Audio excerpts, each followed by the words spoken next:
My husband's name is Jeff, and Jeff and I have been married for over 32 years now.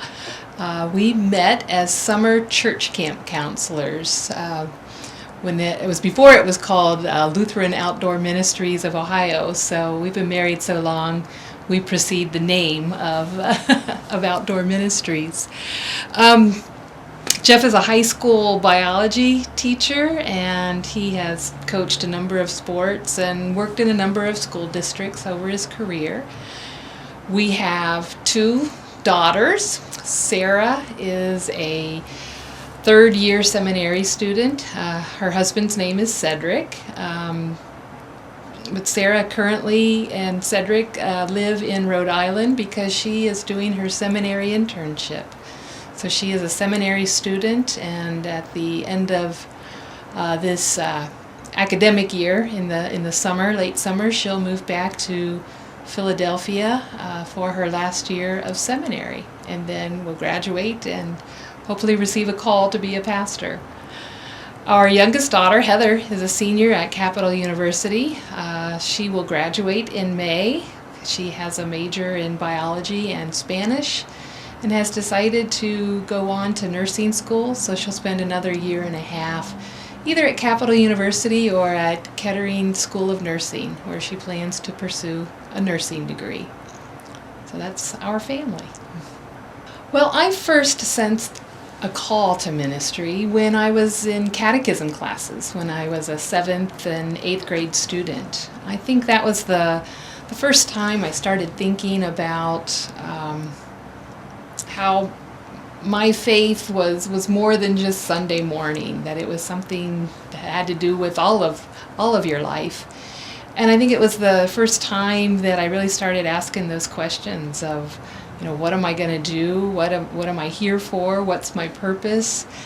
And although I'm sure at that time I wouldn't have used those types of words or put it in that language, when I look back, I realized that was certainly God working on me, and I kind of look at it as God has been working on me all of my life to shape me and form me into the person that I am today, and that God is still working on me and informing me. And my prayer is that I continue to be open to hear God, to listen to God, and to respond to what God may be calling me to be and to do.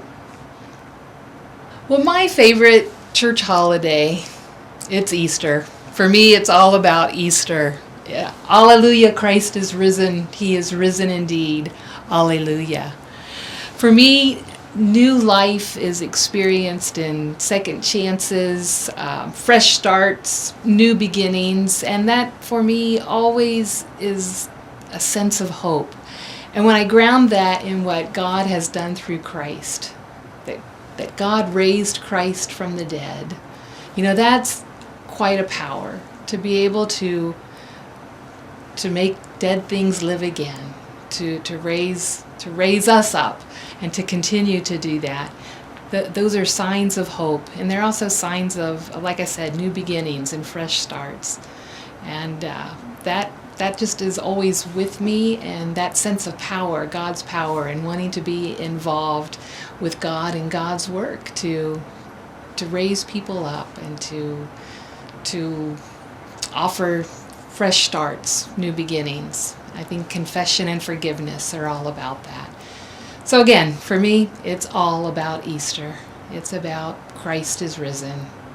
Christ is risen indeed. Alleluia. Really, for the last 20 years, we've been going to Litchfield, South Carolina, off and on. We did a number of trips all over the country when our girls were younger.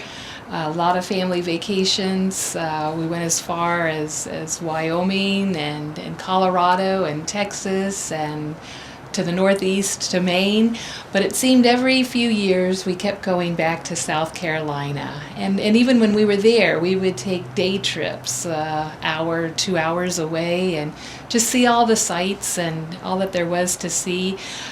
For me, when we went on vacation, I was somewhat of a taskmaster taskmaster. I wanted us to, we had places to go and new things to see, and I wanted to explore.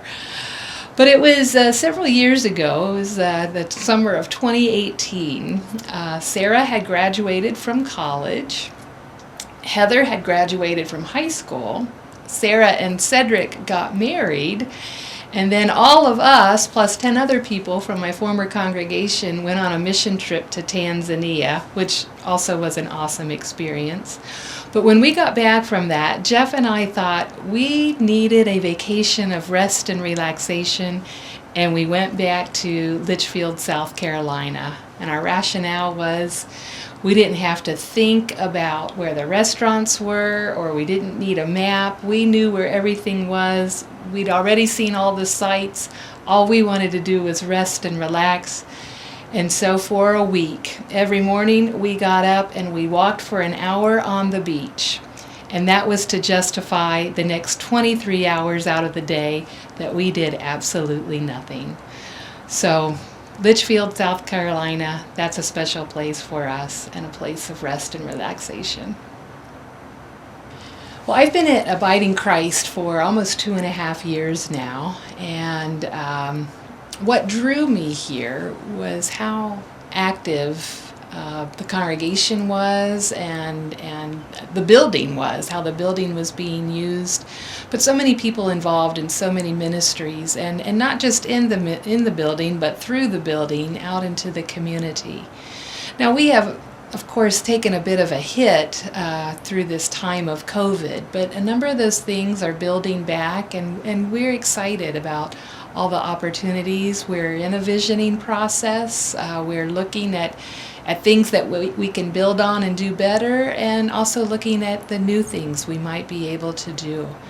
I think there's a lot of energy here, a lot of resources. I mean, the building itself is a resource where many groups are here to meet and to plan and have their organizational gatherings. But the other huge resource of Abiding Christ is the people, and the energy and the resources that the people bring to make things happen and to love and serve God by loving and serving their neighbors. This is an exciting place to be. That's how I felt. That's why I was drawn here and why I was drawn here. And I'm excited about the future and what all these new opportunities might be, and to work with some amazing people to do it. It's a lot on the horizon, and I think we're excited about what's coming. And we're thankful for all that God has done for us and given us to be able to do these things and to be God's presence in this community at this time. It's a great time to be here. Our favorite Christmas tradition. This is kind of hard because being in a pastor's family, the church calendar and the church schedule really dictates what the whole family is going to be doing as well. And I think over the course of ministry, what my family have always enjoyed doing is obviously worshiping on Christmas Eve. And oftentimes that involved 2 worship services with a little bit of time between both services. And just having that time, we would bring food, and then others would join us and they would bring food, and we'd have kind of a Christmas potluck between the Christmas Eve worship services. And in that respect, really, wherever we were serving, that congregation really did serve as our family. We worshiped together on Christmas Eve, but we also ate and laughed and had fun, and we always got ready for the next worship service. So that's a special tradition. I think singing Silent Night by candlelight, of course, is one of the all-time favorites. Something we always look forward to doing, and is always a part of our worship experiences on Christmas Eve.